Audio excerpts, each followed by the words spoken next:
Oh, hi there. Welcome to my campsite. Here, take a seat. Stay a while. Have you heard the story about the Great Summoner? No? Well, many decades ago, there was a man named Sir Joseph Reginald.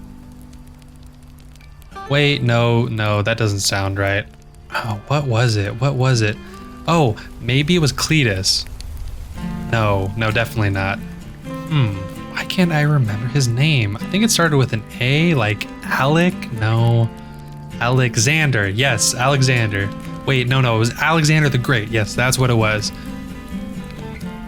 No, that's not right either. What was it? Oh, I remember. His name was Albert. Now, Albert looked like the typical hero type. He even had long blonde hair. Wait, no, that's definitely not right. Oh, I think it might have been green spiky hair. No. Oh, I remember. Yes, he had a flat top like the guy from Street Fighter. Albert was seeking an adventure, but not just any adventure. He wanted to face the toughest enemies he could, but it wasn't going to be easy. You see, Albert only knew how to fight with summoner equipment. He had a long road ahead, and he even set some of his own goals to make things more interesting. Albert was not only an adventurer, but also an avid collector. Back home, he had an empty room full of empty displays, hoping one day to fill them with the items from a grand adventure. He actually had a list. I think I might still have a copy of it. Yep, here it is. It's more of a picture book, but he definitely called it a list. There was no time like the present. Albert began his grand adventure.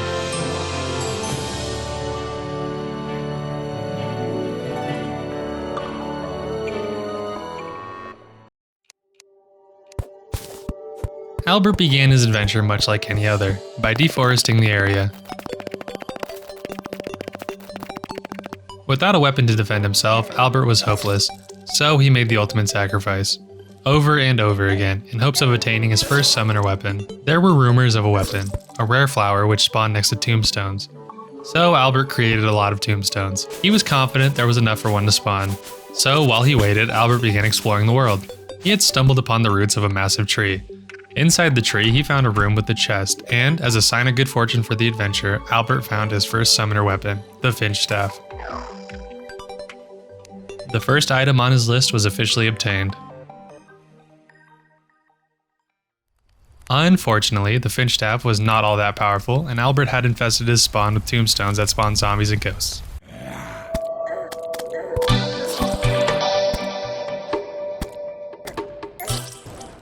Albert decided the safest option was to begin working on a elevator. That was also not safe. When Albert woke up again, he noticed the strange red flower on the ground. He had just obtained his second weapon, Abigail's flower.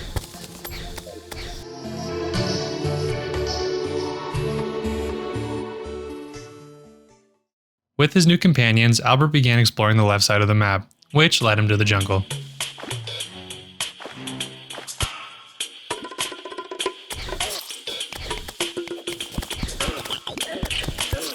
Albert was still a little too weak for the jungle, so he focused on improving his home base. First, he constructed some homes for a few NPCs.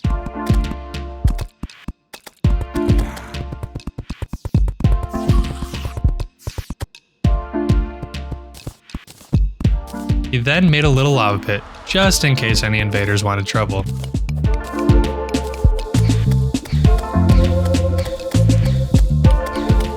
He also continued the elevator.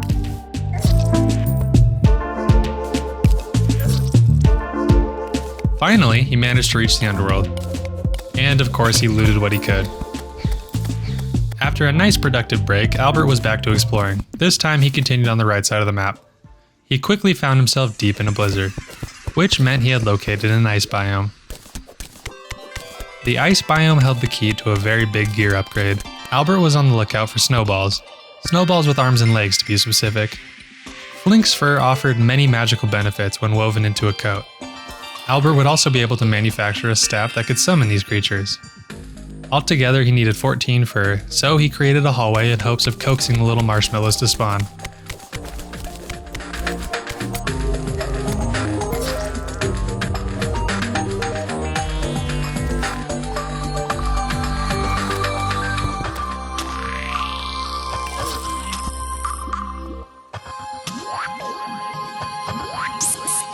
Although he had been getting smacked around by other enemies, Albert was dedicated to getting the fur. Utilizing his lava bucket, Albert got the first Flink's fur.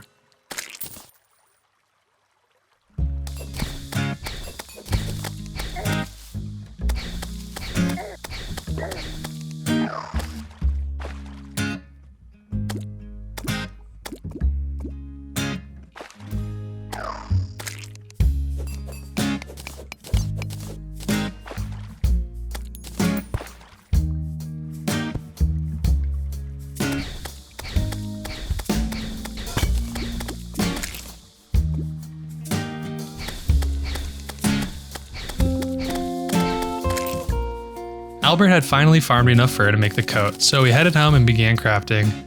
The coat offered a 5% summon damage increase, but more importantly, increased the number of minions by 1.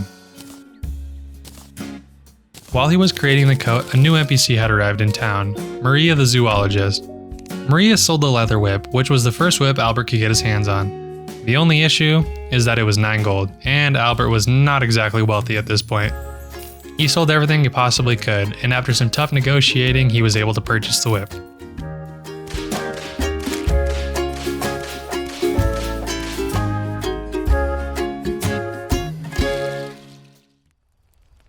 Albert was growing stronger day by day. He headed back to the ice biome to finish what he had started.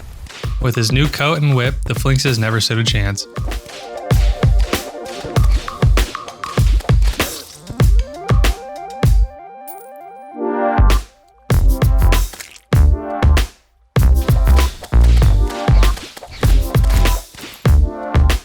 He also managed to find a shadow orb in the cave, which he destroyed to unlock the ability for the goblin army to invade.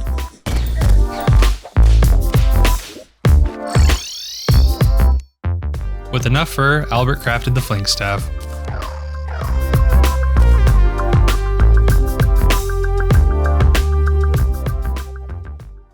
Albert was now confident he could explore the jungle, so he set out seeking the crafting materials for his next major weapon upgrade. For that, he needed 15 stingers, 3 vines, and 12 jungle spores. The jungle was still extremely difficult to navigate, and upon returning home from his nap, a goblin army had invaded. Albert quickly set his spawn to underneath the lava pit and began fighting the invading goblins.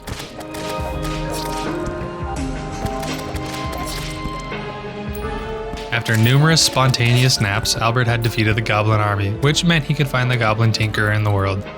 With that taken care of, he headed back into the jungle and began collecting the materials. Albert was also on the lookout for a feral claw and an anklet of the wind, which could be found in ivy chests. And on the first chest, he got the anklet. A staff of regrowth wasn't exactly what he was looking for, but it would still prove useful. Albert also managed to find the goblin tinkerer. His name was Trojem. After freeing Trojem, Albert returned home with his new loot, and more importantly, the materials to craft a new whip, Snapthorn.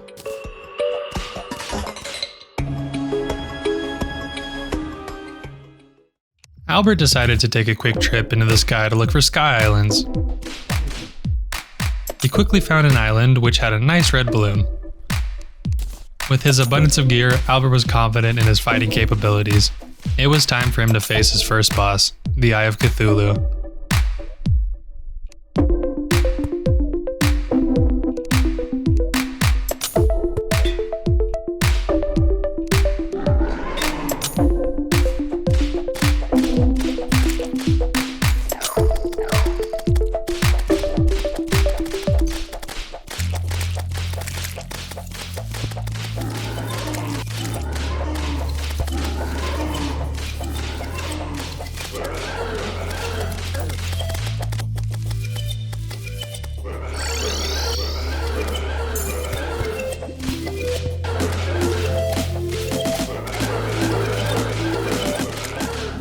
After an intense fight with an extremely close call, Albert finished off the eye, obtaining his first boss relic.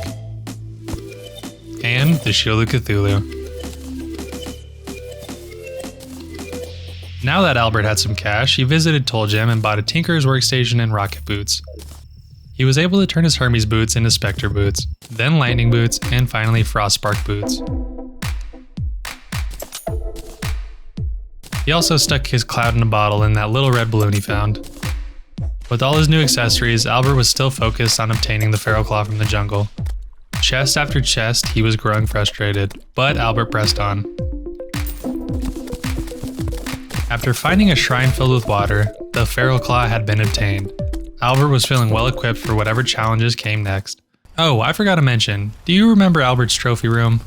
Well, he had managed to cast a spell on a chest that allowed him to transport copies of the items into his trophy room for display.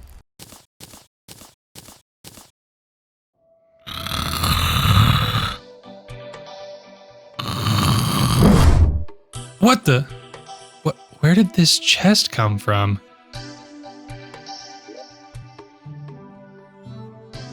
A book. Let's see here. Dear Sliinky, please put in trophy room. Cheers, Al. That seems like a waste of paper, but okay.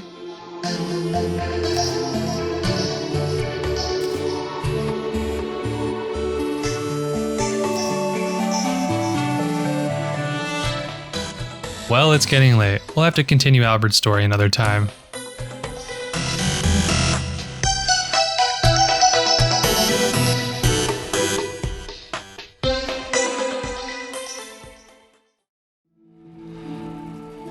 Welcome back. Where did we leave off? Oh, right. Albert had just crafted the Snapthorn and was ready to take on his next challenge. There were rumors of a creature that lay dormant in the jungle. The story goes that somewhere deep underneath the jungle lies massive beehives. And inside these hives there's a creature waiting to be awoken.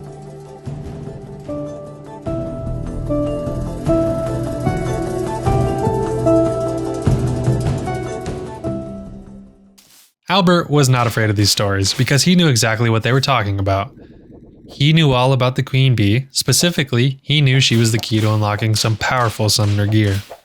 So he headed for the jungle to take on the massive bee.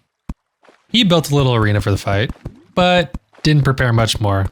So with very little preparation, Albert summoned Queen Bee.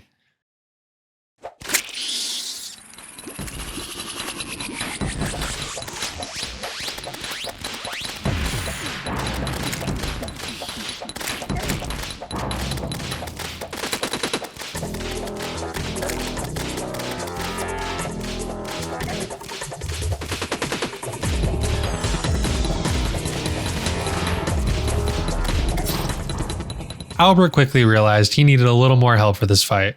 He had underestimated his foe. He moved the nurse nearby for some quick battle healing.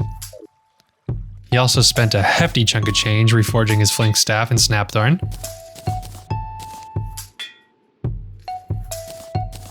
And finally, he added a heart lantern and campfire to the arena. He was ready to try again.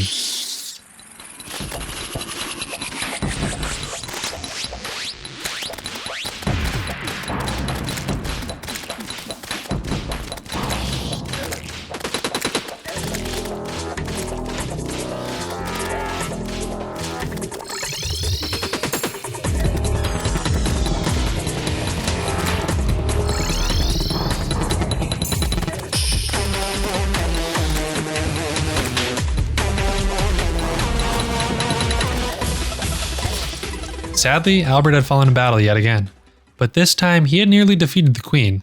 He knew that if he focused, he could take out the giant bee, so without hesitation, he summoned her again.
After a tense and arduous battle, Albert had slain Queen Bee, adding another relic to his collection.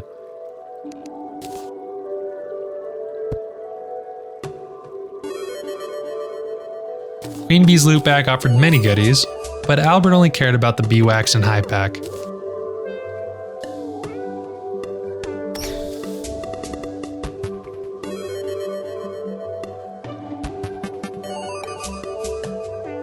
You see, bee wax was a very versatile summoner material because, if used correctly, it could be fashioned into bee armor, which provided major boosts to summoners. In total, he would need 30 bee wax for the full set. Albert was also an expert craftsman, and with his skills he could also enchant the bee wax into a hornet staff. He would need 14 bee wax to craft it. After receiving 20 bee wax from Queen Bee, Albert faced a difficult decision. On one hand, he could craft 2 pieces of bee armor, which would increase his summoning damage and his maximum minions he could utilize. Or he could craft the hornet staff, which would be his most powerful weapon yet. Albert decided the armor was the right choice.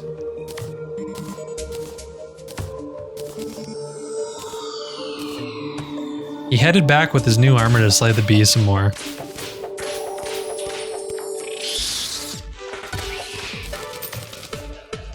After 2 more loot bags, Albert had received enough bee wax to craft the last piece of armor, completing the set. With the full set equipped, Albert got a bonus 10% summon damage.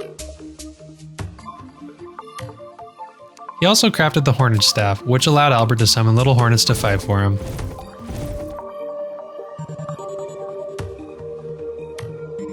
Albert had gotten his 6th item off his list. He was progressing very quickly, but he wanted to slow down for a second. He turned his attention to his NPCs. More specifically, he wanted to improve their housing and create a pylon system. He started with the jungle biome, creating a wonderful underground oasis for the jungle-dwelling NPCs.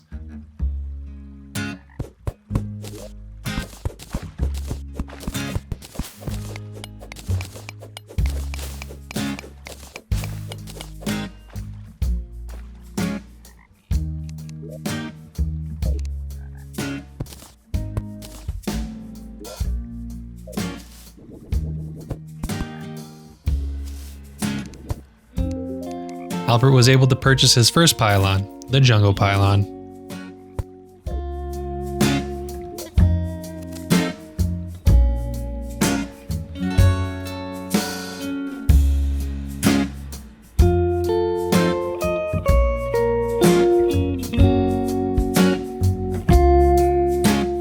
Now that Albert had the jungle pylon, he set his focus on the desert. He quickly found a cave underground that would be the perfect place for the home of his NPCs.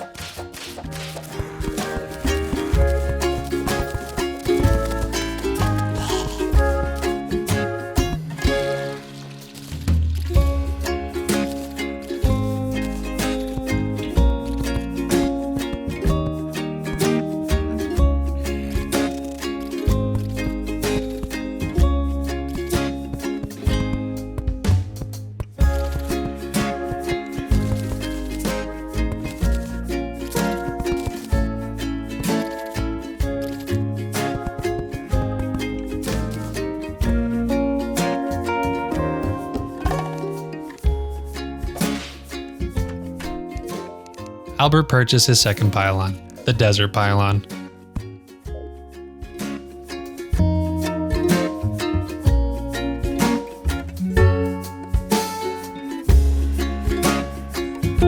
Finally, Albert wanted to teleport deep under his home base, so he went underground for his next set of houses.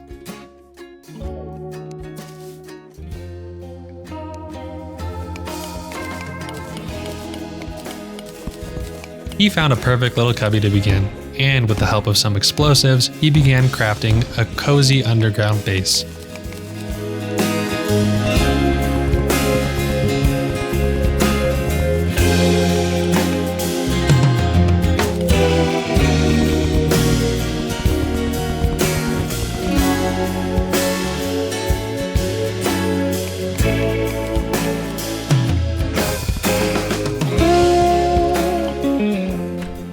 Albert purchased the underground pylon and quickly set it up. He also created a small body of water to fish out of because in his downtime, Albert had recently taken up fishing.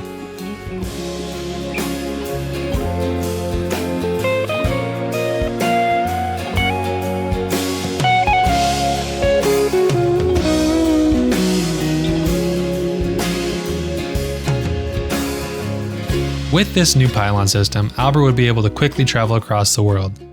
While he was rehoming the NPCs, he had heard them tell stories of a terrifying creature. The story goes that deep in the snow hills, a grotesque monster can be summoned.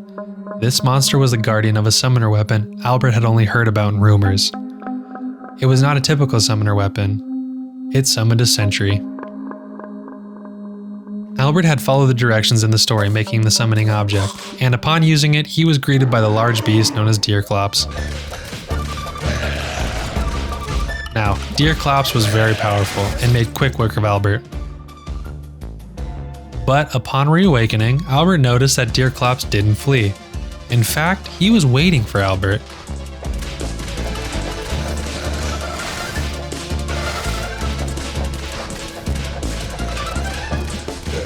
Finally, Albert was able to best Deerclops and claim his next relic. More importantly, he opened the loot bag, but did not receive the weapon he was after. He did, however, get the eye bone, which functioned like a portable piggy bank. Albert summoned the beast again.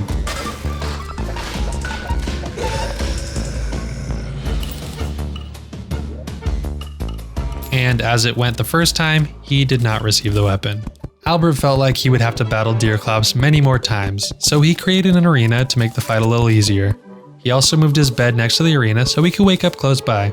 Now, like I mentioned earlier, in his free time, Albert began fishing. On this particular fishing day, slime started falling from the sky. Albert knew that King Slime would want to challenge him, but just because he is a king doesn't make him a worthy opponent.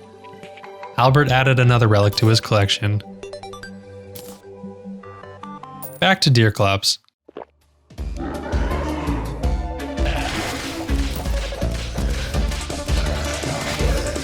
Albert was able to take the creature out a third time.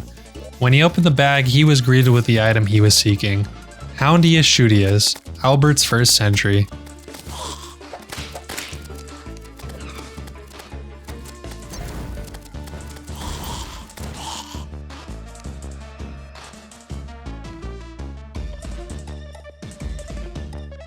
Albert was getting stronger day by day, but he knew the challenges would only get harder as he progressed further into the world.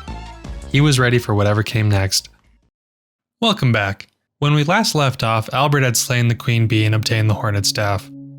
He also ventured deep into the snow and fought Deerclops, unlocking his first sentry weapon, Houndius Shootius. With some major gear upgrades, Albert was ready to take on the next threat. You see, the world had been infected by an unknown purple plague called the Corruption. The Corruption swallowed everything in its path as it spread across the world. Albert knew that the threat would need to be stopped if he had any hope at returning home. Albert was not only on a grand adventure, he was also on a quest. Albert was asked by some close friends in another realm to look out for an old and ancient evil. They told Albert that one of their realm's merchants was lost, traveling to Albert's world, and they needed Albert to find and defend the crystal he was holding. Albert had a lot on his plate, but he was hungry for more.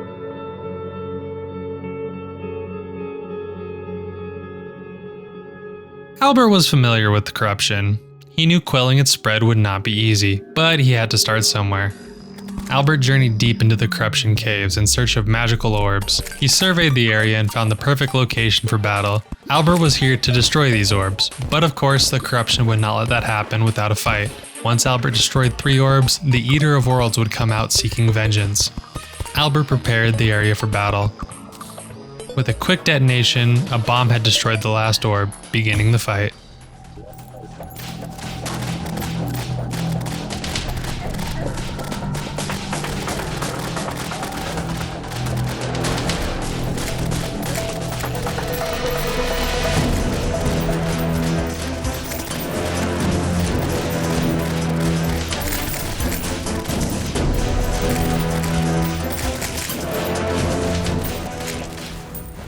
Albert defeated the Eater of Worlds rather easily.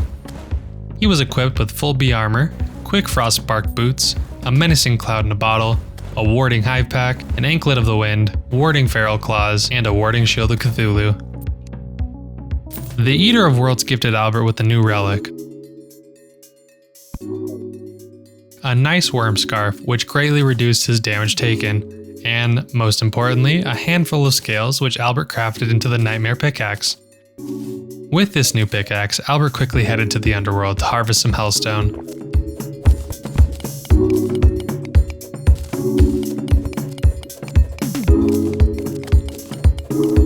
Once he had enough, he was able to craft a molten pickaxe, and his most important summon weapon to date, the Imp Staff.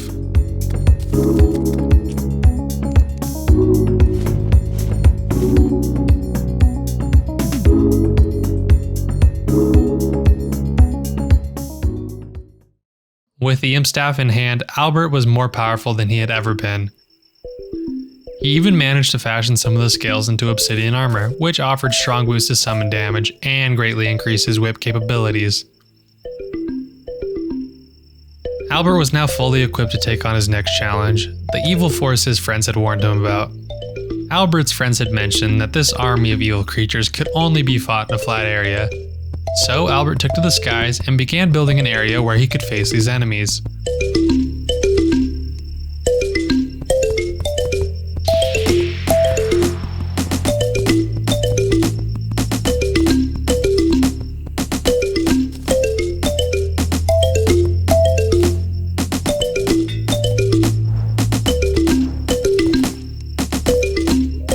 While he was building, Albert stumbled upon a tavern keep, who happened to be the merchant his friends were looking for.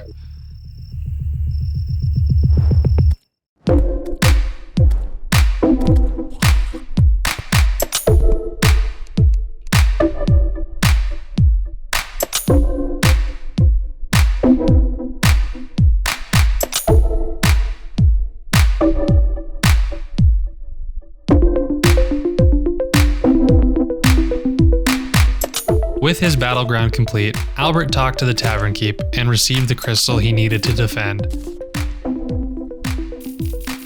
The tavern keep also offered Albert some tokens to help. Albert was able to purchase two new weapons, the explosive trap rod and the ballista rod.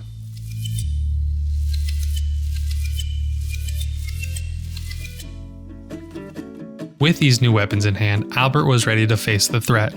Now, Albert also wanted to help his friends for another reason. You see, the foe he was facing was the Old One's army, which were the guardians of some useful equipment Albert wanted. He wanted to get his hands on a squire's shield and an apprentice scarf, which both offered a 10% boost to summon damage and added an additional sentry summon. Albert also wanted to get a war table, which was a piece of furniture that would allow Albert an additional sentry summon. Albert inserted the crystal, summoning the Old One's army.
The battle was tough, and unfortunately, Albert had misstrategized. He had failed at protecting the crystal. Albert had re-strategized, utilizing his Houndius Shootius for one of the portals. Albert was confident he can defeat the army.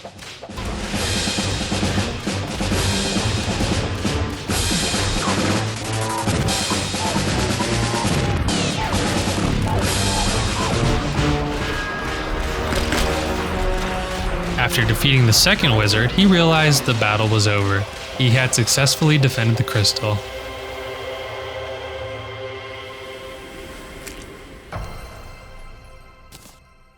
Albert had collected his loot and was happy to see that he had gotten an apprentice scarf, a squire's shield, and a couple war tables.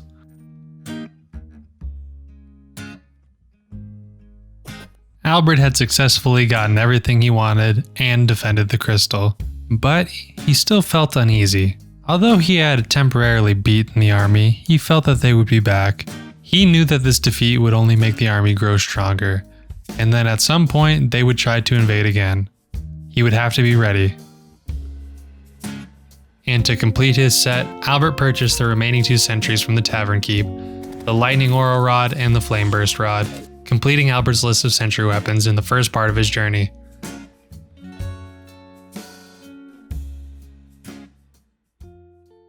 Albert had completed 2 very important milestones in his journey, but he couldn't shake off the curiosity of what he had seen earlier. While traveling to the corruption, he had stumbled upon an ominous dungeon.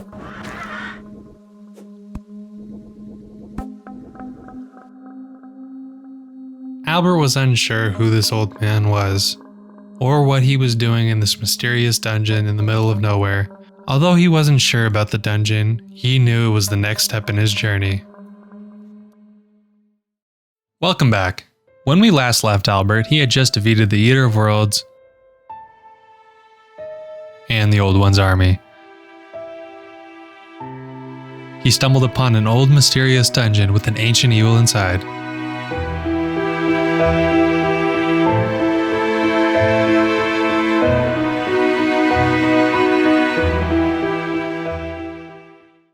Albert wanted to defeat this evil and unlock access to the dungeon, so he approached the old man, prepared for a fight.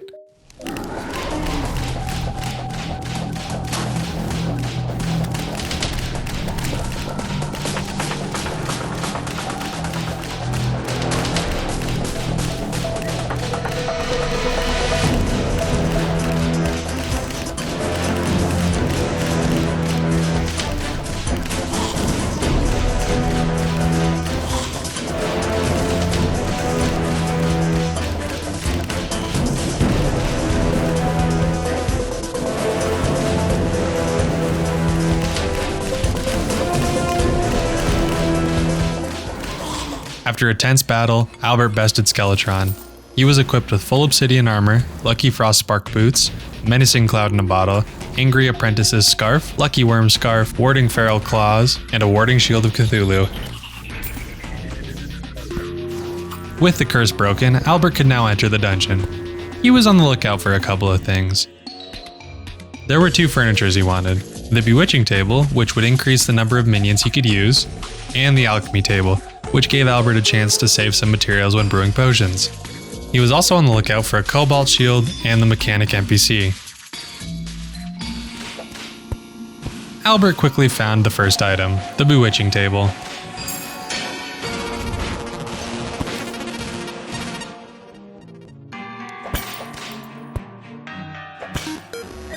He found the mechanic tied up, but was able to set her free. Albert then found an alchemy table, only 1 more item to go.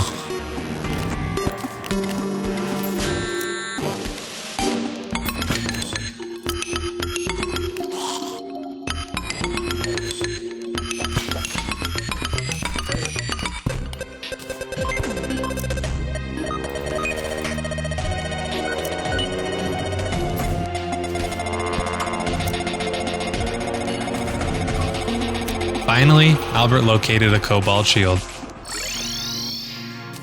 Albert crafted an obsidian skull, and then attached that skull to the cobalt shield. Albert had also defeated enough skeletons in the dungeon to make his final pre-hard mode whip, the Spinal Tap.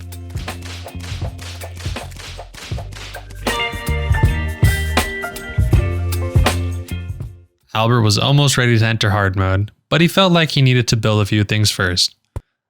Albert headed to the desert to begin making a mob farm.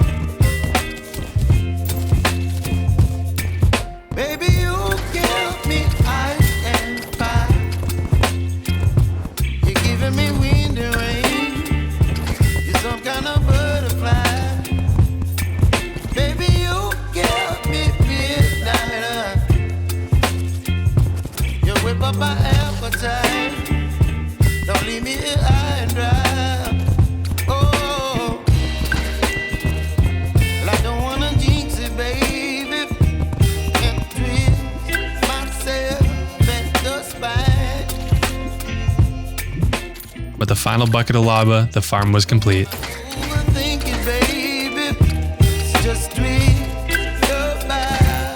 Albert was not only preparing for hard mode, but he was also waiting for a special night. While he was relaxing at home base, this event finally happened. A blood moon occurred.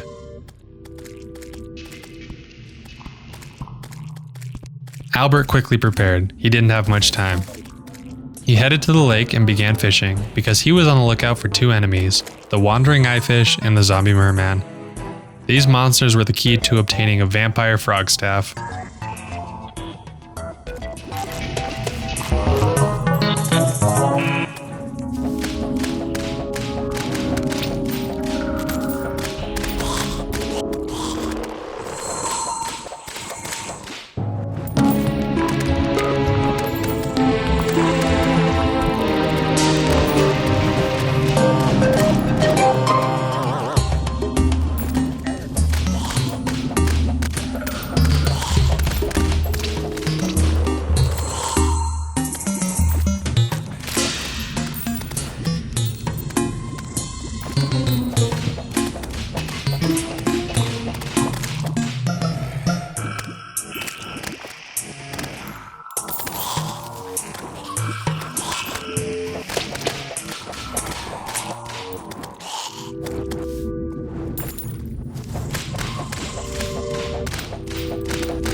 And upon defeating another zombie merman, the blood moon had finished. Albert didn't receive the staff, but he did get a chum caster, which would give him a better chance at fishing enemies during the next blood moon. Albert didn't have to wait long because another blood moon occurred the next night.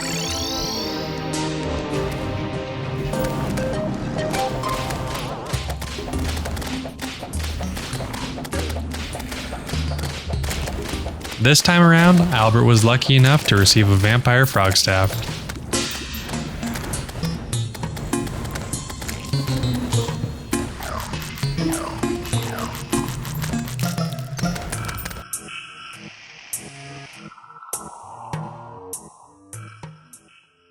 Only one more item was left on Albert's list, and he would be working towards it soon enough. But in the meantime, he wanted to make another mob farm, this time in the ice biome.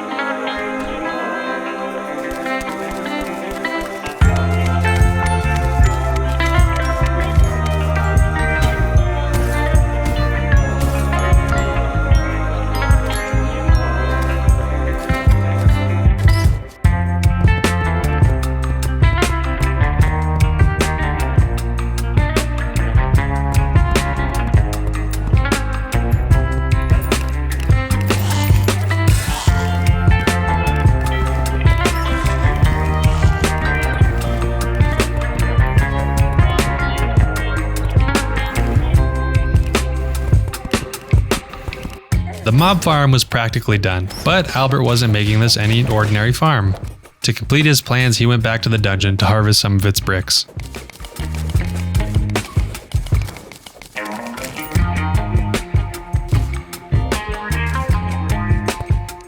Using a heavy workstation, he made some dungeon walls.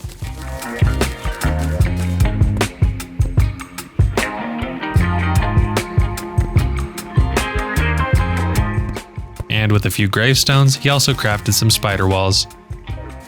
Albert ventured to the left side of the map in search of some shimmer.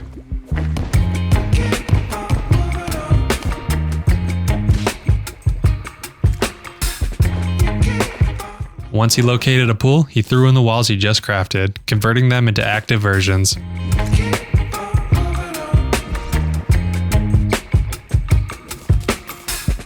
He headed back to the ice farm and added some dungeon brick and dungeon walls, converting the farm into a functioning dungeon mob farm.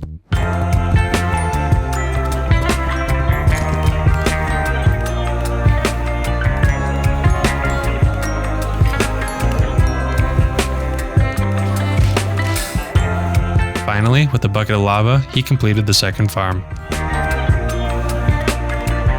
Albert was nearly ready to enter hard mode. There were just a few more things he needed to finish.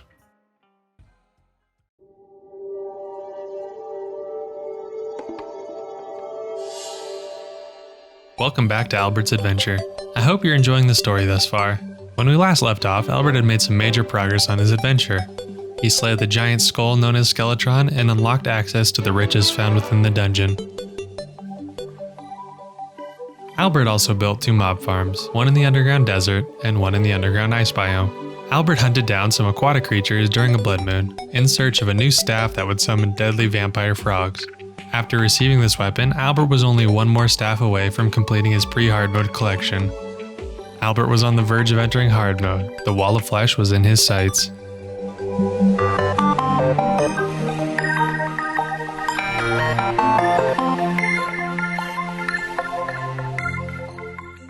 With only one more item left on Albert's list, he knew he'd have to enter hard mode soon. But before he would take on the wall of flesh, he wanted to travel to a different world in search of another grotesque creature, the Brain of Cthulhu.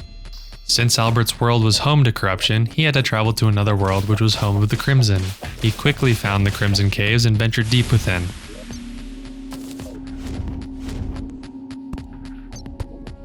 He began taking out the hearts in order to summon the brain.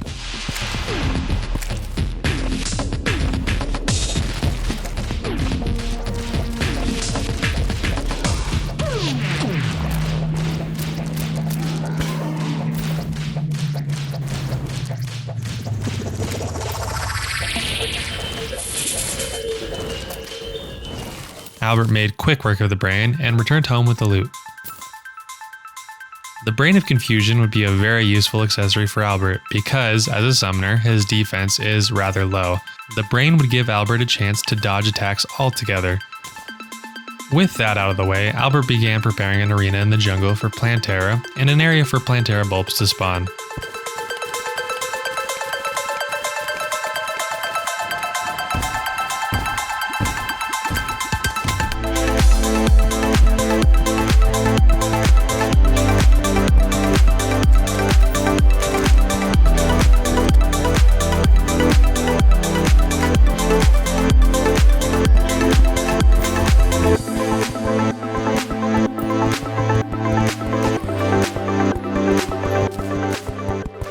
Now it was time for Albert to farm for the last item on his list, which was the slime staff.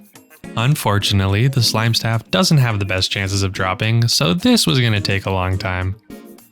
Except for the fact that earlier in his adventure, while exploring deep within the jungle, Albert had stumbled upon a slime statue.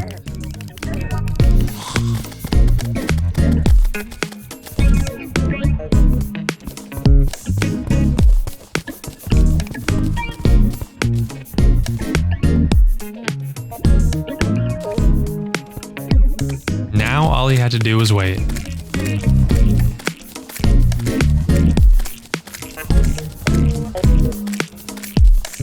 Albert had received the last item he needed, the slime staff.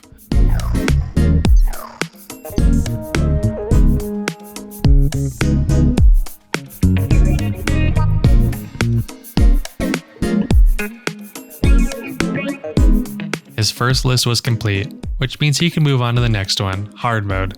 Now, this list has a few more items to get.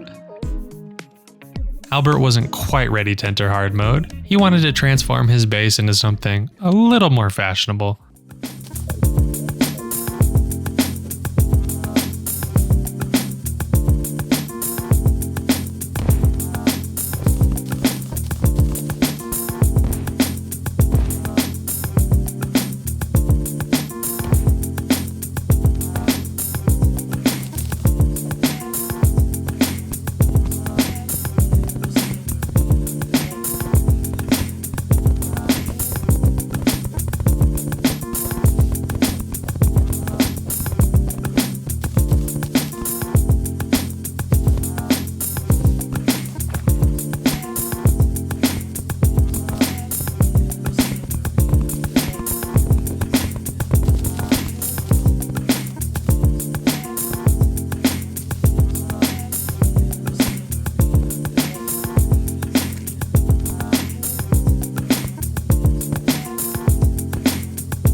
Albert also built some houses next to the ocean.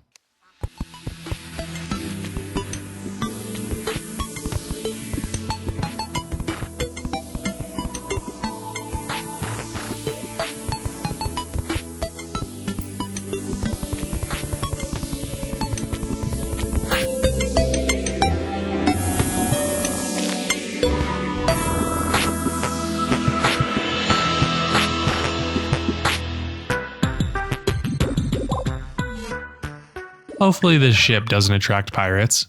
Alright, now Albert was ready to take the plunge into hard mode. The only thing in his way was the wall of flesh, so he began preparing for battle.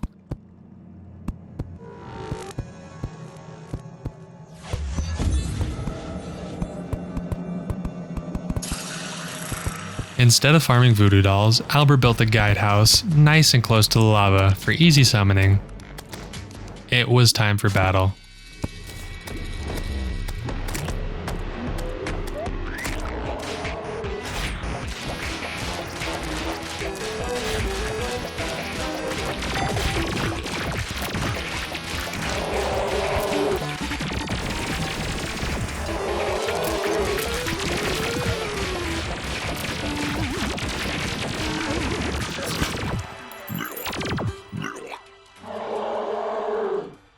Albert had almost defeated the wall in his first try.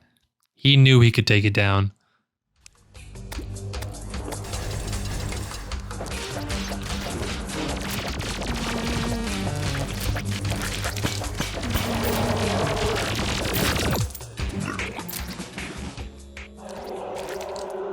That attempt was even closer, but still wasn't good enough. So Albert looked for a gear upgrade that would help finish the wall off.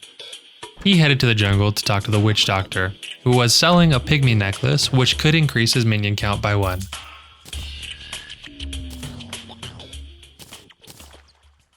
With his new necklace, he was ready.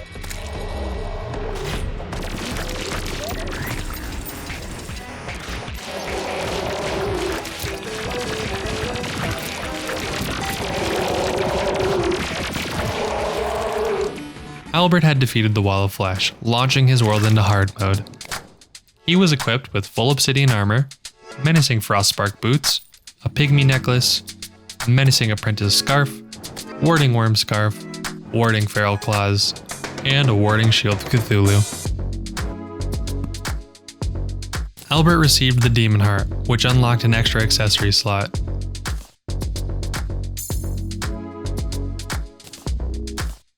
And he also got a ranger's emblem, which wasn't exactly helpful, so he took the emblem to the shimmer pool and threw it in, converting it into the mage emblem. He repeated the process until he got the summoner emblem, which increased his damage by 15%. Now that he was in hard mode, Albert had to move quickly. He headed to the ice mob farm to gather some materials for his first gear upgrade.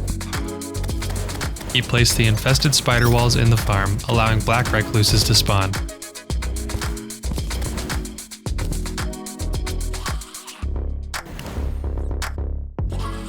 Now all he had to do was wait. He collected a lot of spider fangs. Albert crafted his first hard mode summon weapon, the spider staff, and his first hard mode sentry, the spider queen staff. He also crafted spider armor.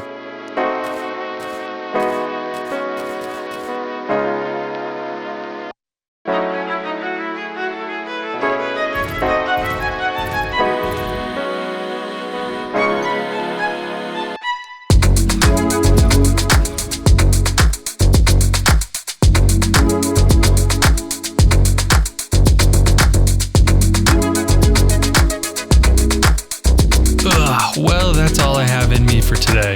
We'll continue this story another time. I'll see you later.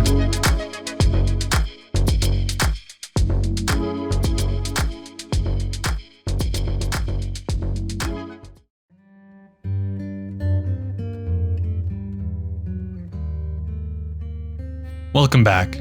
When we last left off, Albert had made some major progress on his adventure. With the valiant sacrifice of the guide, Albert defeated the wall of flesh, launching the world into hard mode. Albert quickly farmed materials to make his first hard mode armor and weapons.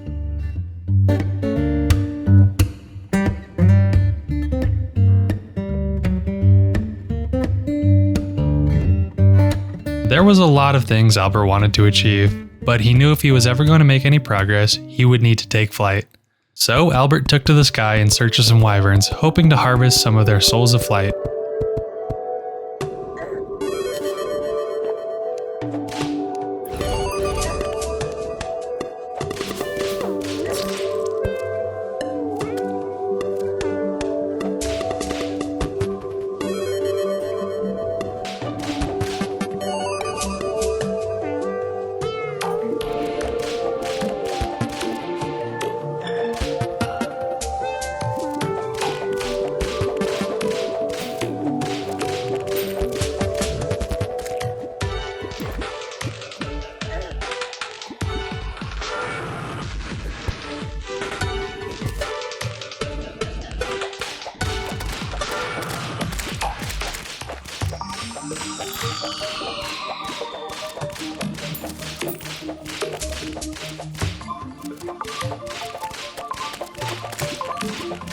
After collecting enough souls, Albert headed home and crafted a pair of demon wings, granting him the ability of flight.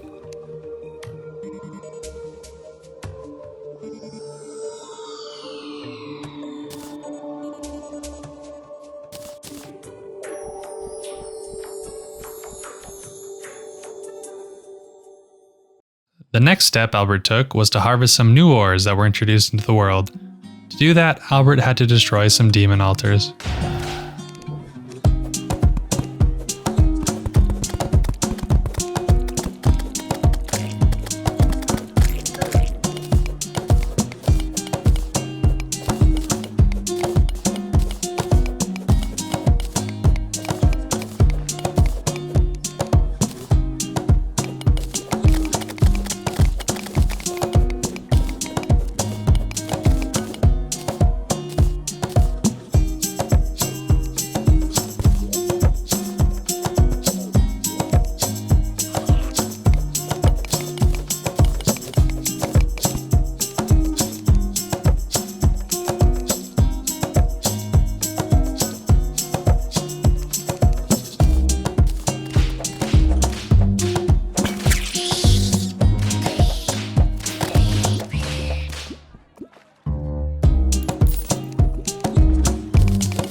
Now that his mining trip was complete, Albert set his eyes on fishing.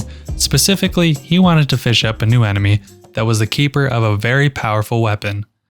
Luckily, Albert had gotten Bloody Tears, which meant he could summon a blood moon at any time. That didn't really matter though, because a blood moon randomly occurred anyway. Albert wanted to fight a Dreadnautilus, who had a chance of dropping the Sanguine staff. This staff was incredibly powerful and would be a major tool in his adventure.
Albert defeated the Dreadnautilus and was lucky enough to receive the staff.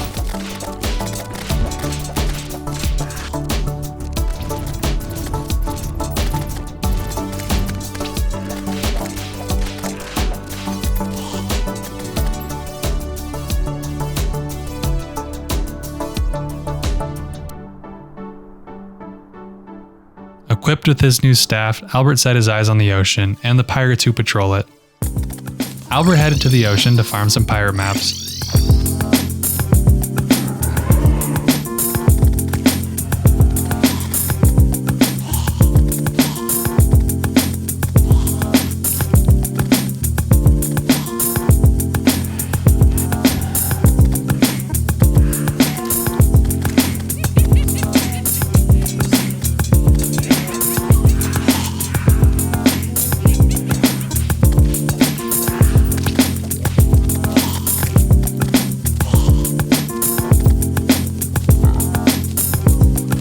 Albert's heard the pirates held another summoner weapon, aptly named the Pirate Staff, so he figured he would relieve them of their ownership over it.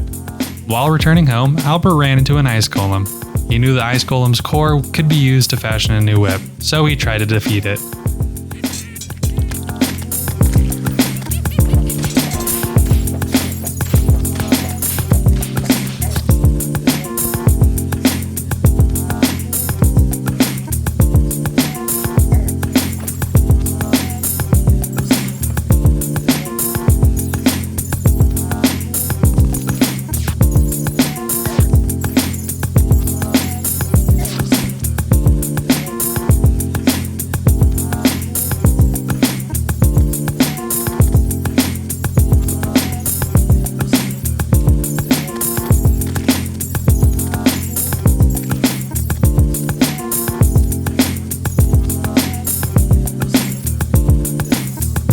Finally, Albert defeated the ice golem, obtaining a frost core and an ice feather.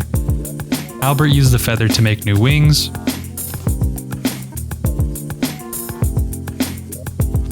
and the core to make a new whip. Cool whip.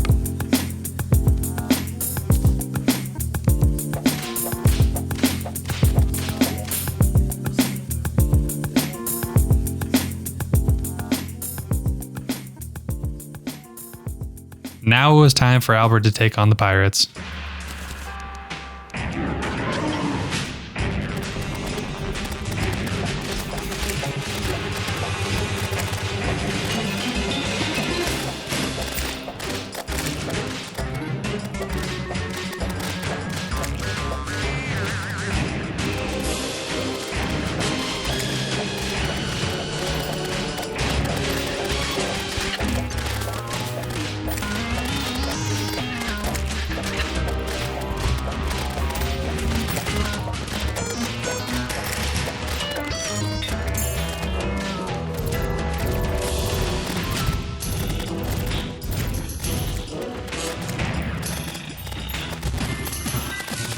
Albert defeated the pirates.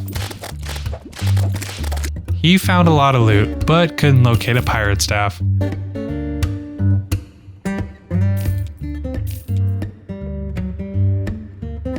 Upon closer inspection of the Old One's army area, Albert saw a special item on the ground.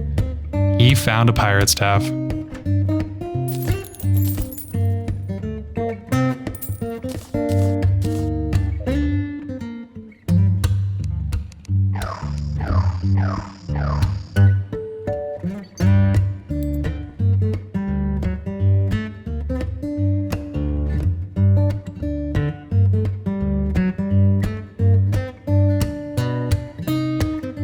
With his new weapons, Albert was growing stronger and stronger.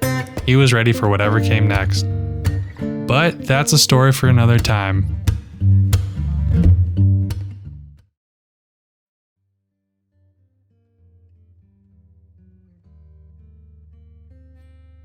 Welcome back to Albert's adventure.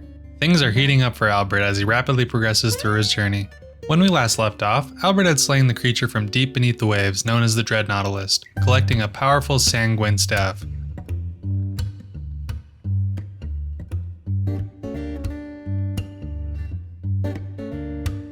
Albert had also lured a pirate army to his home base. After successfully defeating the pirates, Albert plundered their loot, obtaining a pirate staff.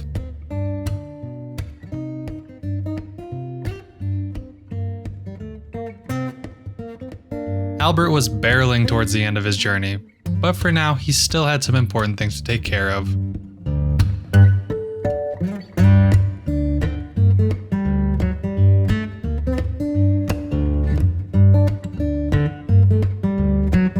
As with any adventure, money had begun to be a problem for Albert, and after defeating the pirates, Albert had gained a hunger for pirate treasure. But before we get to that, Albert was lucky enough to stumble upon a mimic while hanging out in the jungle.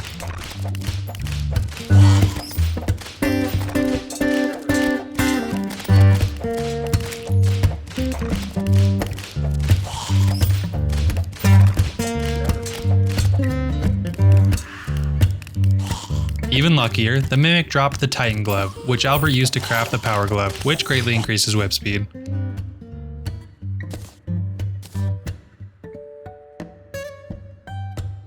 Now back to the pirates. As I was saying, Albert needed coins, and the pirates were said to have a special item that would allow Albert to earn even more coins that he could ever need. Albert needed to get his hands on a lucky coin, which would give him the chance to produce coins with every hit on an enemy. The coin was very powerful. The only issue is that it is incredibly rare to find. Albert decided to make some adjustments to the Old One's army area to make the farming a smidge easier.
After numerous pirate invasions, Albert still couldn't locate the coin, but the pirates' loot was still pretty lucrative.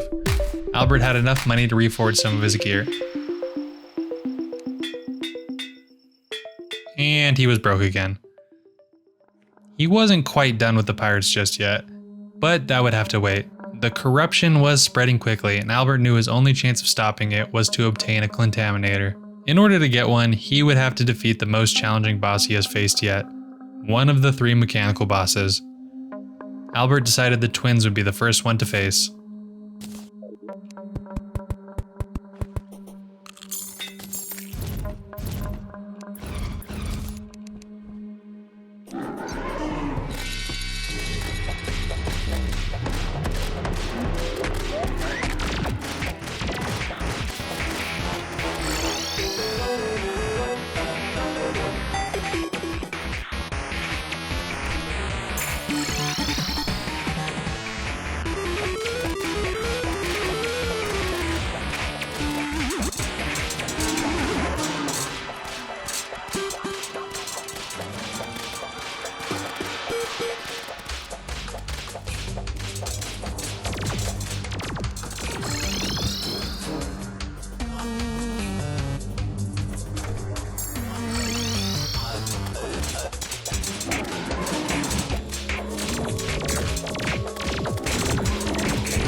Albert defeated his first mechanical boss.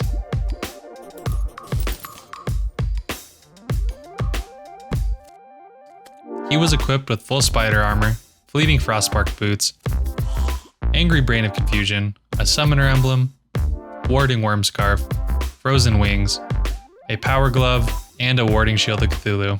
The treasure bag had two very useful materials, souls of sight and hollowed bars. Using the bars, Albert crafted his next whip, Durandal.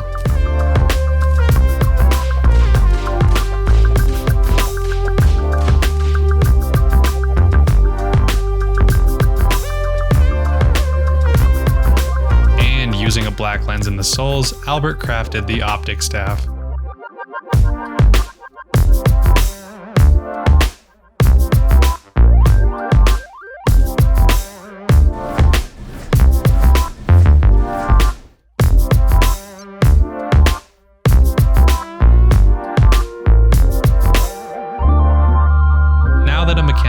Was defeated, Albert was able to purchase a contaminator from the steampunker and begin purifying the world.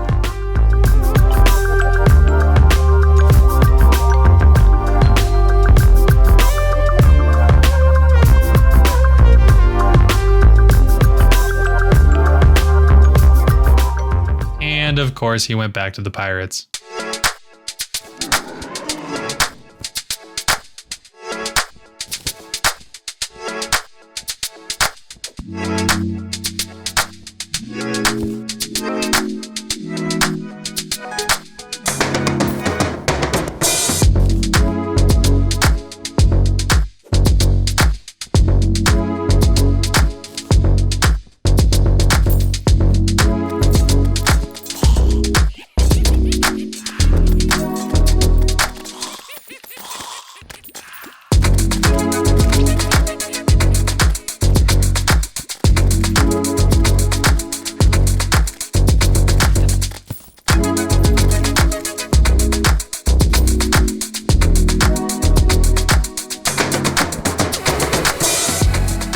Albert had slain droves of pirates at this point, but was never able to locate the lucky coin.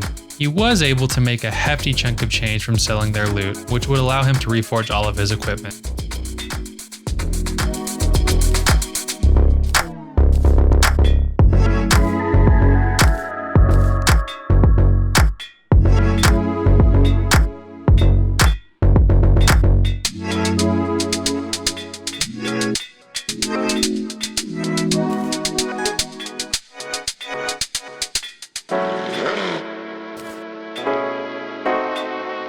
Albert was able to get warding on all of his equipment, greatly increasing his defense.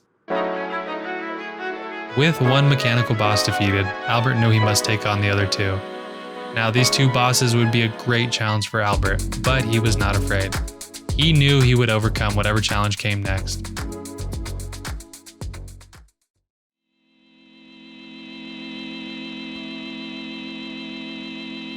Welcome back to Albert's adventure.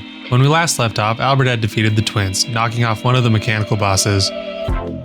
Using the loot from the fight, he was able to craft the optic staff and the Durandal whip.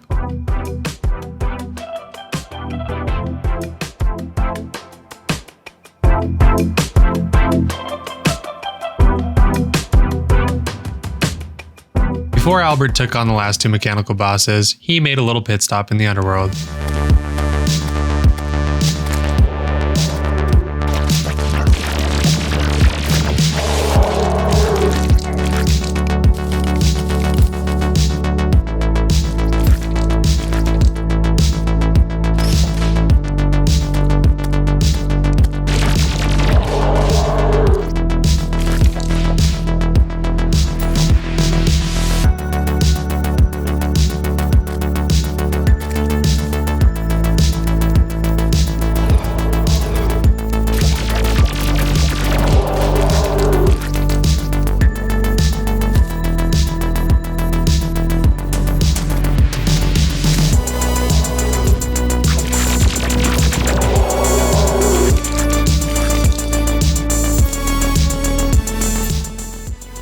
Finally, the Wall of Flesh gifted Albert the firecracker, checking off another item on the list.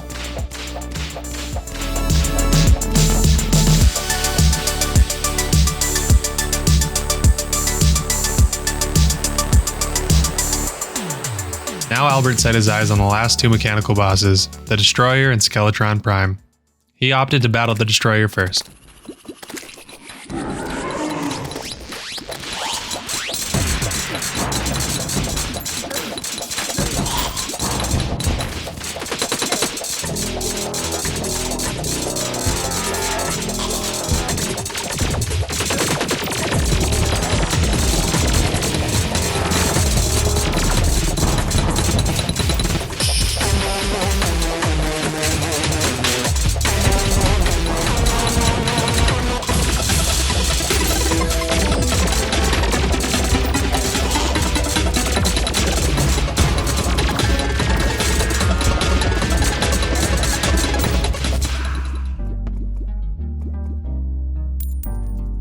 Albert defeated the Destroyer with ease.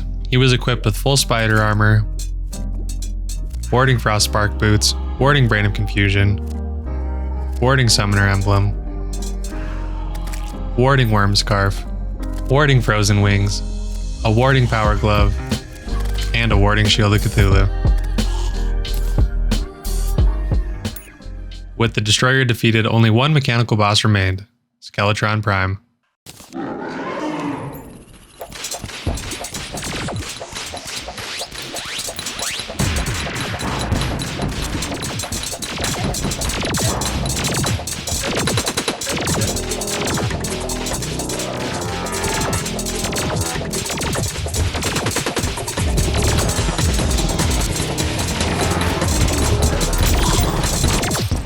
Albert unfortunately got caught in the spinning Beyblade of death. He would need to be more careful next time.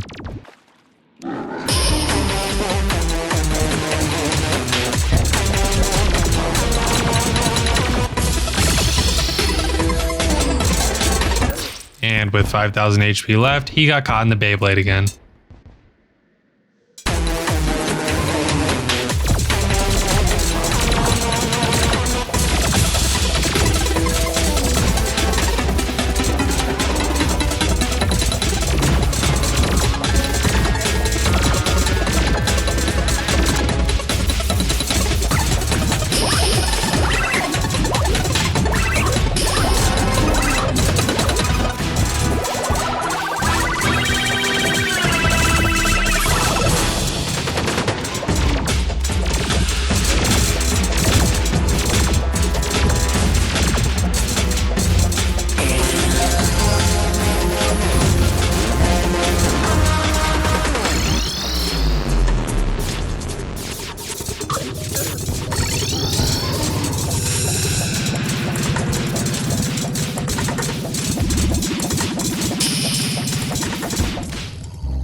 Finally, Albert defeated Skeletron Prime, finishing off the last mechanical boss.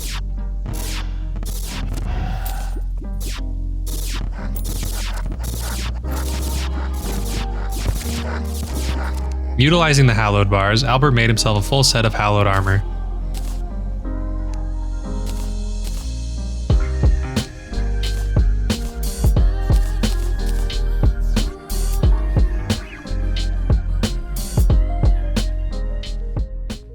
With a new set of armor and renewed confidence, Albert set his sights on a less powerful enemy, the Queen Slime. It was guarding a powerful summoner weapon that Albert wanted. To Summoner, Albert went exploring for unique crystals in the underground hollow.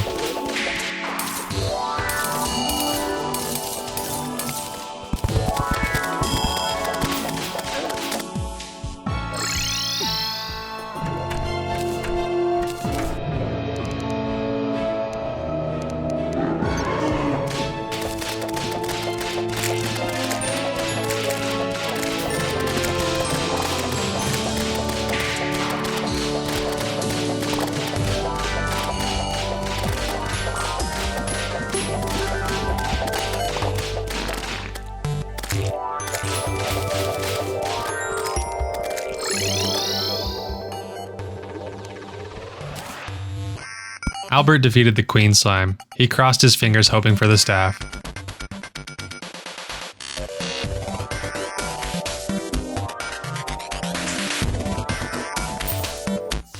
He was not lucky.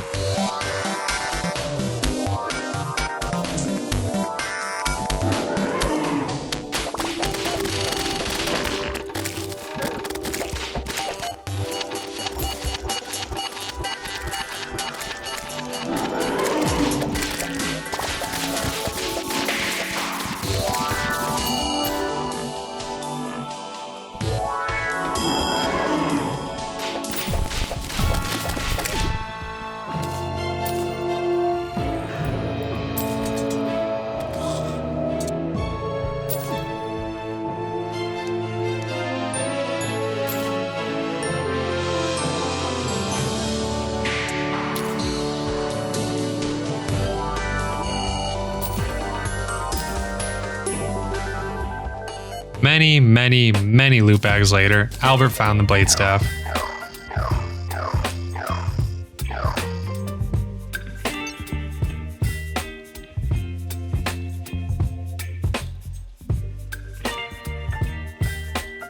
With the mechanical bosses defeated, there was a new, much stronger enemy growing deep within the jungle.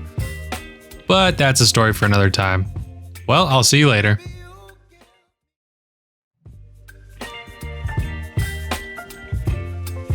Welcome back to Albert's adventure. When we last left off, Albert had made some major leaps in his quest. Albert slayed the wall of flesh until he obtained the firecracker.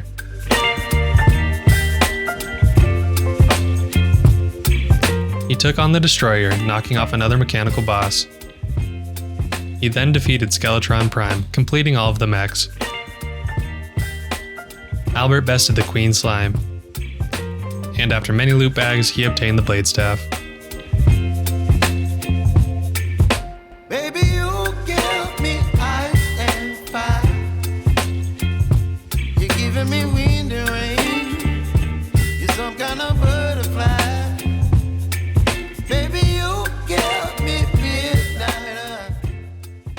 With the mechanical bosses defeated, a chaotic presence began growing deep in the jungle. This presence was much more powerful than the queen bee. Albert was almost ready to take on this new enemy, but before he would attempt it, he spent some time in his ice farm looking for an exceptionally rare key. You see, this key was, well, it was the key to unlocking a very powerful sentry that Albert would have access to very soon. The key was very rare, so this would take some time to get.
Albert finally obtained the frozen key.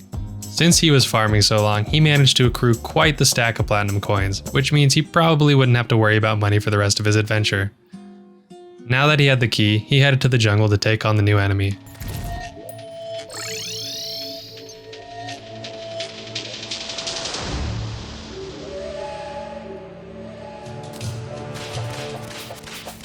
Unfortunately, Albert's little farm yielded no Plantara bulbs, but lucky for him, one spawned right beneath it.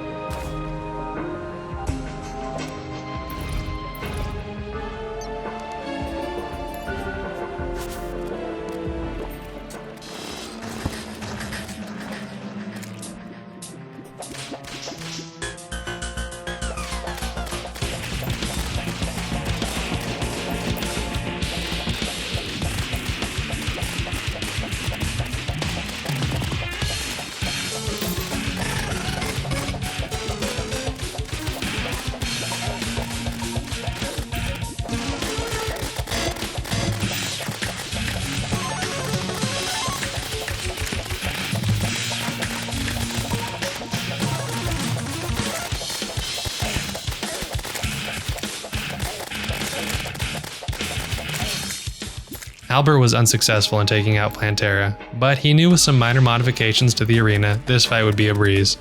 So he built the vertical shaft, also known as an OSOF escape.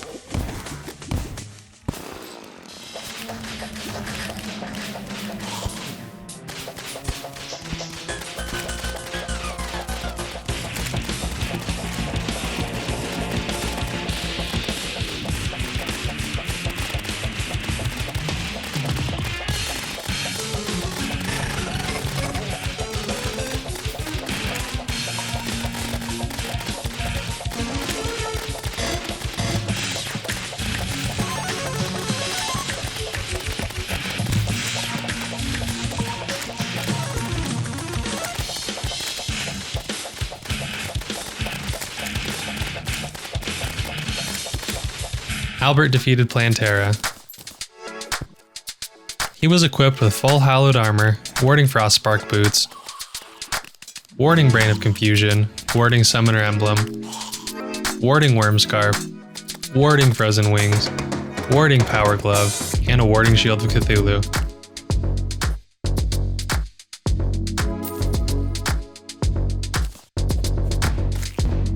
Plantara did not give Albert the pygmy staff, so he would have to defeat the plant again. But before he went back, there were some big gear upgrades he could obtain now that Plantara was defeated.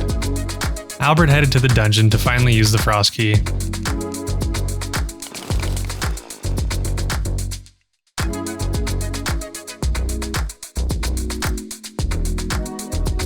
Albert was now the proud owner of the Staff of the Frost Hydra.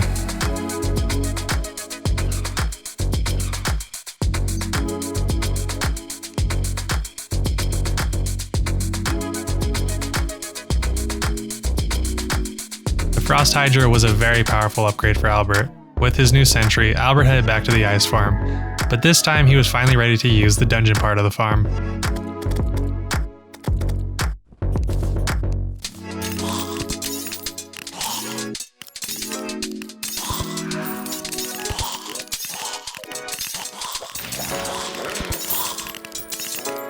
After no time at all, Albert obtained the Morning Star.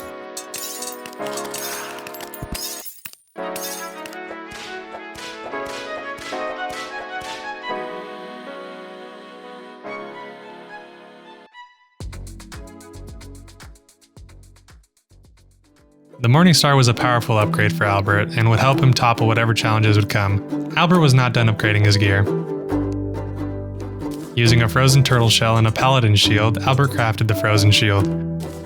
And with his newly acquired wealth, Albert reforged his new equipment.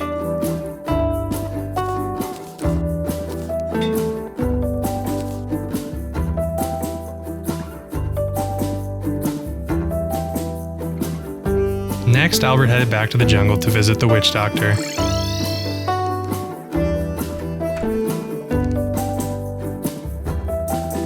He purchased the Tiki armor, giving him a nice armor upgrade.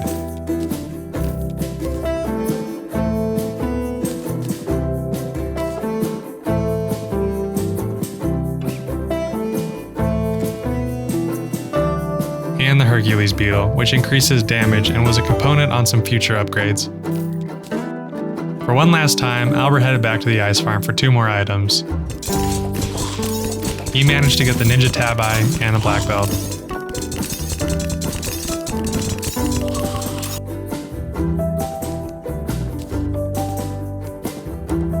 He crafted the Master Ninja gear.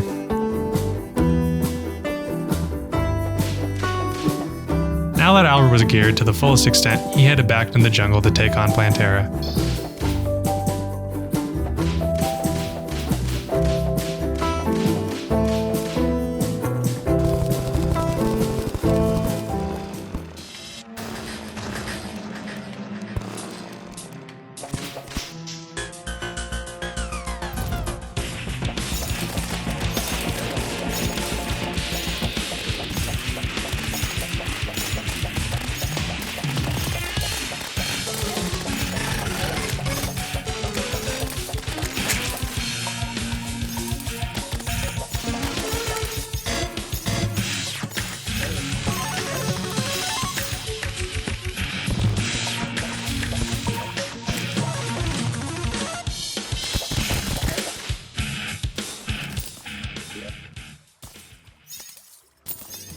Finally, Albert got his hands on a pygmy staff.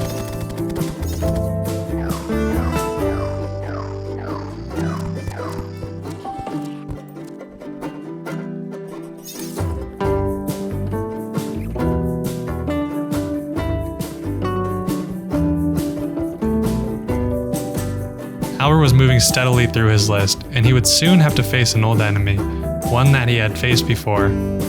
Well, that's a story for another time. I'll see you later. Welcome back to Albert's Adventure. I apologize for the delay, but I got caught in a time warp and wasn't able to make it back until today. Nonetheless, let me tell you the last few parts of Albert's adventure. When we last left off, Albert had taken on the Old One's army again and checked off 4 more staves off his list. Albert decided it was time to take on the Pumpkin Moon, crafting his first medallion. Albert successfully defeated his first Pumpkin Moon and obtained some nice new equipment from the event. Albert's time with the Pumpkin Moon was only beginning. He still had much more to do.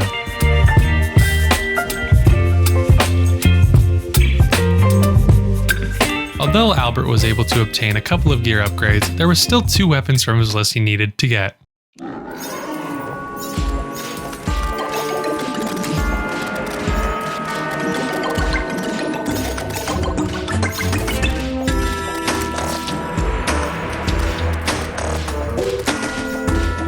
Another Pumpkin Moon down, and Albert wasn't lucky.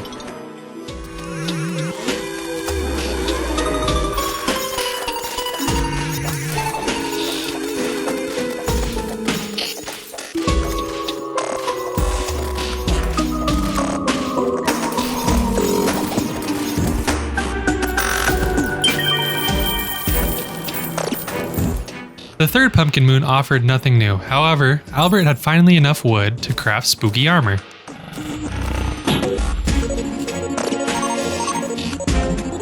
The armor was a nice upgrade and offered Albert even more summons.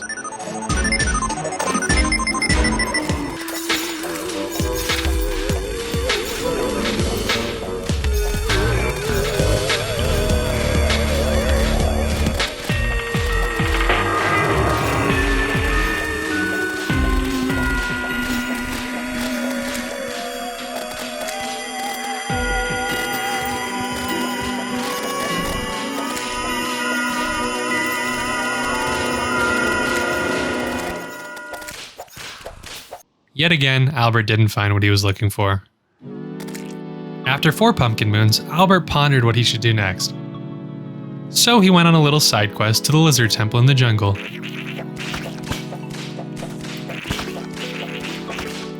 Albert took on the golem. Although the beast didn't offer anything really important to Albert other than a new pick, the battle was a much needed break from Pumpkin Moons.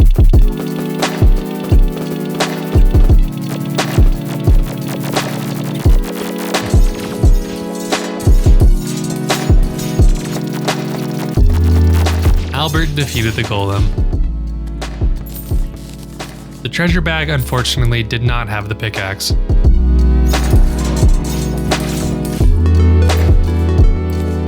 The second bag, however, did have something: the pick saw. With this new pickaxe, Albert could harvest the traps in the temple. Albert repurposed his traps in his arena to help with the Pumpkin Moon.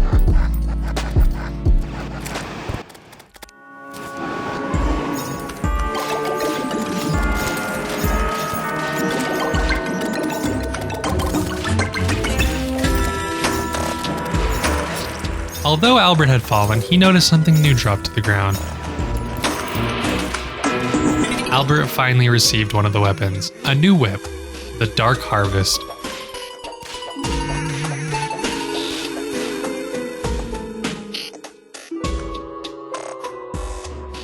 With another item checked off the list, Albert was getting closer and closer to completing all of his goals. Although he needed another weapon for the Pumpkin Moon, Albert wanted to do something else. Something more intergalactic. After some time, the Martians invaded.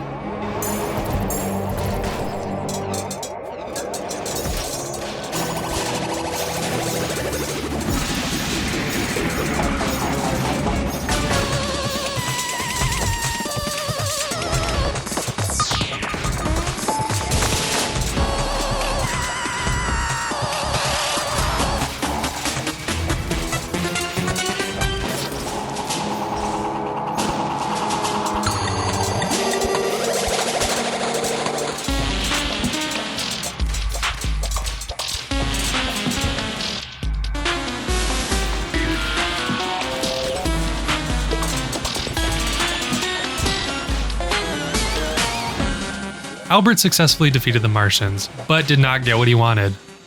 Now, Albert was a man of split focus, so he went back to the Pumpkin Moon while the Martians retreated.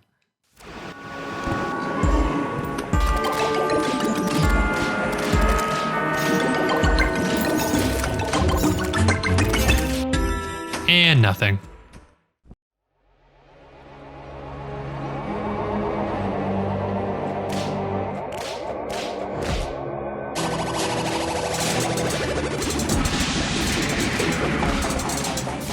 Luckily for Albert, during the next invasion, he found what he was looking for, the Xeno Staff.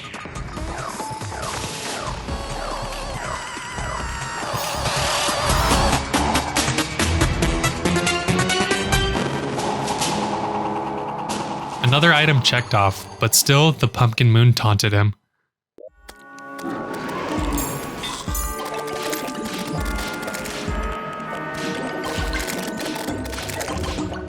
Still nothing.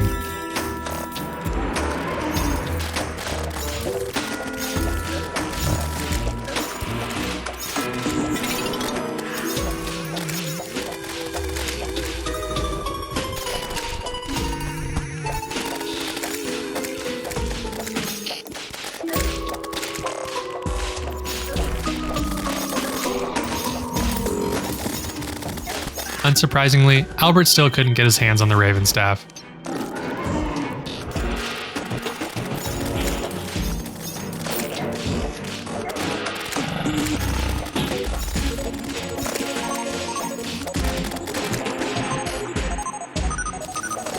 Nothing.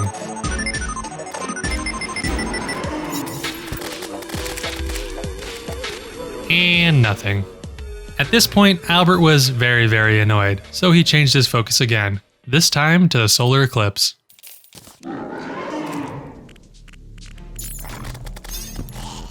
Only mere minutes after the start, Albert was able to find his next item, the Deadly Sphere Staff.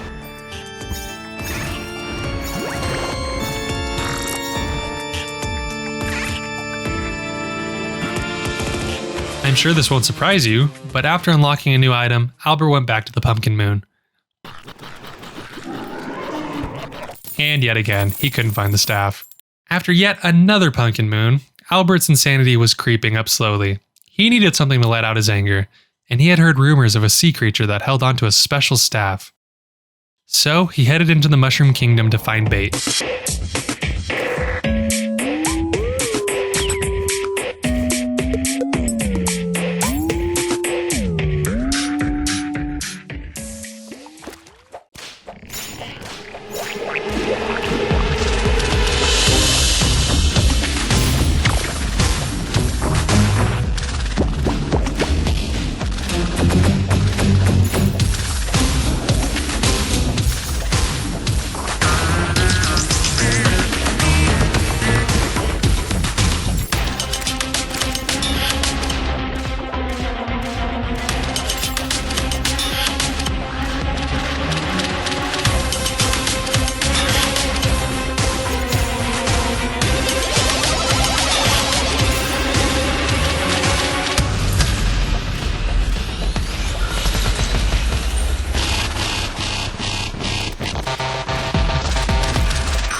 Albert defeated Duke Fishron.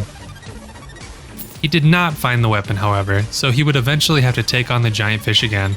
Albert was equipped with spooky armor, a necromantic scroll, a frozen shield, a worm scarf, wings, master ninja gear, a summoner emblem, and a papyrus scroll. Albert pondered going back to the Pumpkin Moon, but was still very angry. In his rage, he decided to do something, not knowing it would be the beginning of the end.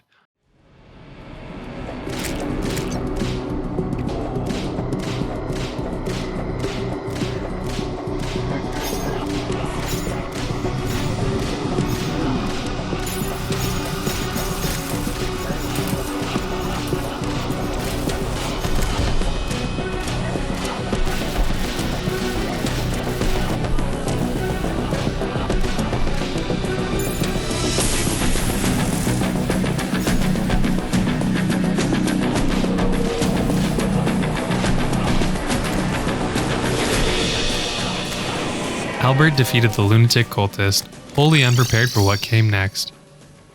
Well, we all know what Albert is up against next. Let's just hope he's more prepared than we think. Welcome back. I think it's finally time to finish Albert's story.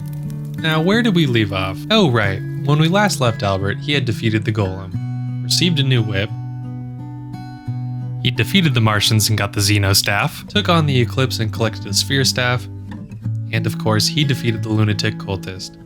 Albert had no idea what was coming next.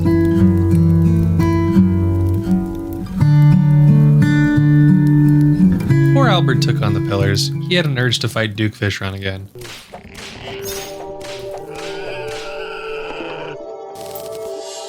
This time, he was lucky enough to get the Tempest Staff.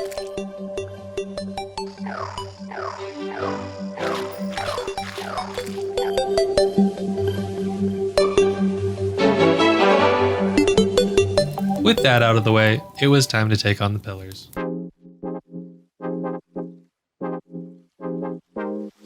Albert rushed to take down the Stardust pillar.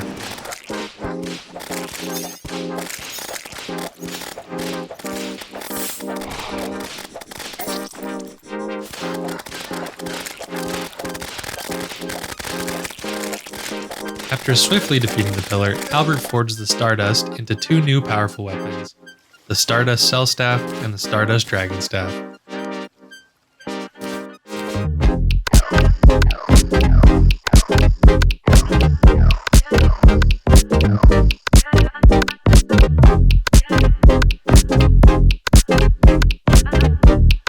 With these new weapons, Albert would be able to breeze through the other three pillars, so he decided to take a break and take on another pumpkin.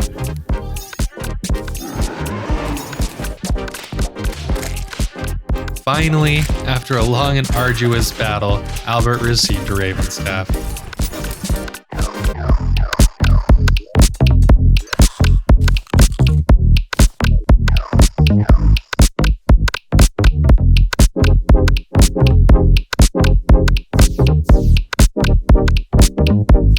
With that out of the way, there was nothing stopping Albert from taking on the pillars. Before he did, however, he built a little spawn in a room for the nurse. It wasn't the most glamorous strategy for the enemy Albert would be facing, but it was effective.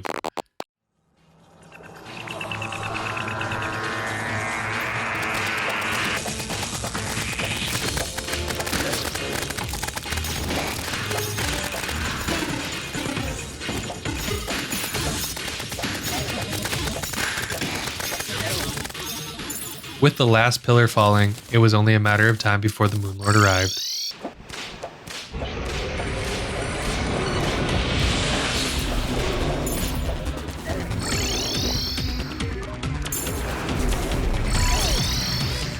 Unfortunately, Albert was not completely prepared.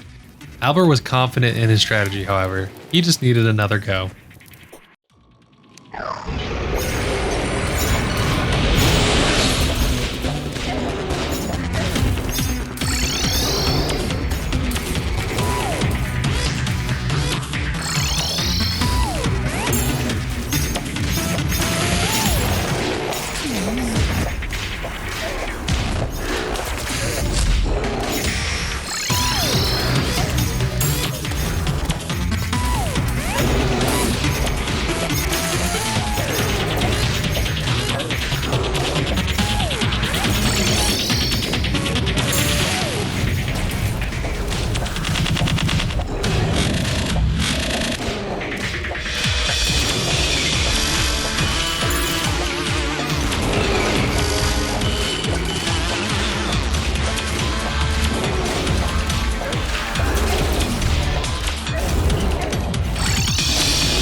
After a long battle, Albert defeated the Moon Lord.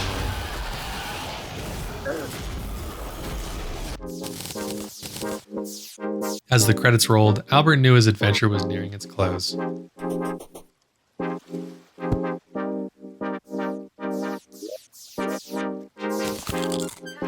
Albert was equipped with spooky armor, necromantic scroll, a frozen shield, flurry boots, wings, master ninja gear, a summoner emblem, and a papyrus scroll, all with menacing.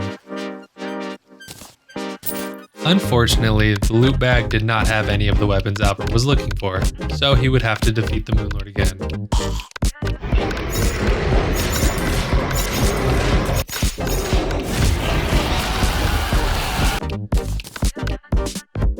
As if Lady Luck was apologizing for the Pumpkin Moon, Albert got both of the summoning items in the next looting bag.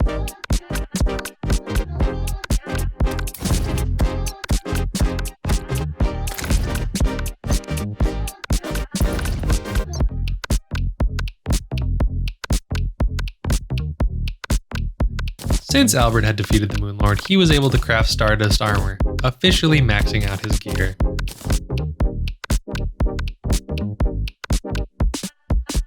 With his strongest gear yet, it was time for Albert to take on his most difficult challenge to date. To unlock the strongest summoning weapon, he had to take on the Empress of Light during the day. This was going to be incredibly difficult because the Empress was at her strongest during the day.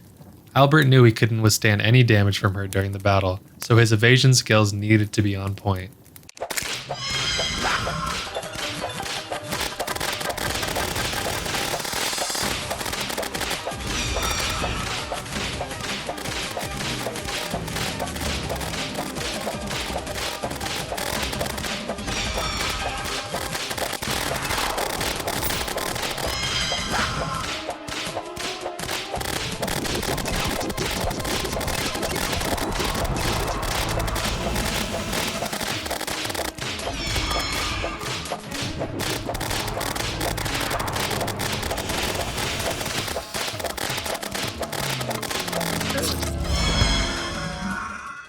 Miraculously, Albert defeated the Empress after he had perished.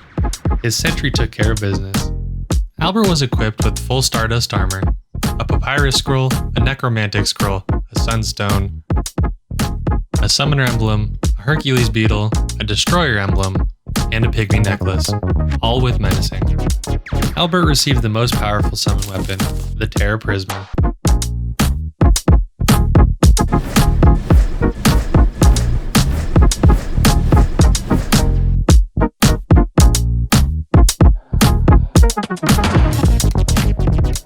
Albert would have to take on the Empress again, however, as he was looking for the last whip on his list.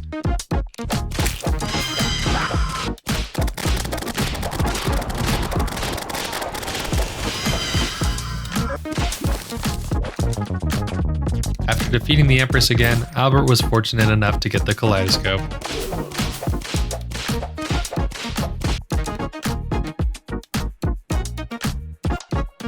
With the absolute best gear Albert could find, he made his way to battle an old foe, the Old One's army. It wasn't a fair fight.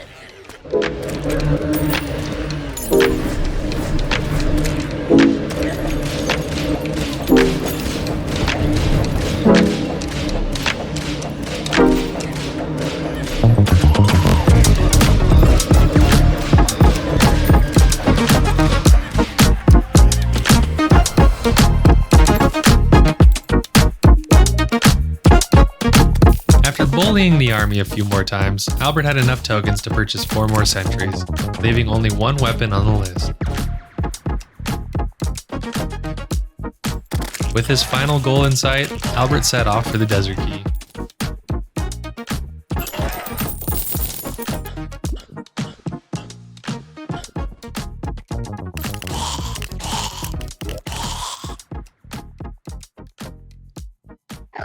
And with the desert staff in Albert's hands, he had completed his list.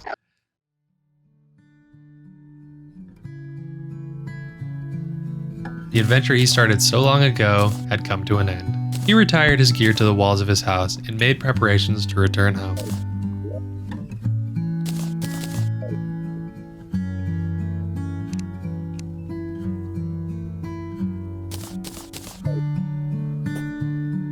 Albert teleported home, never to be seen again.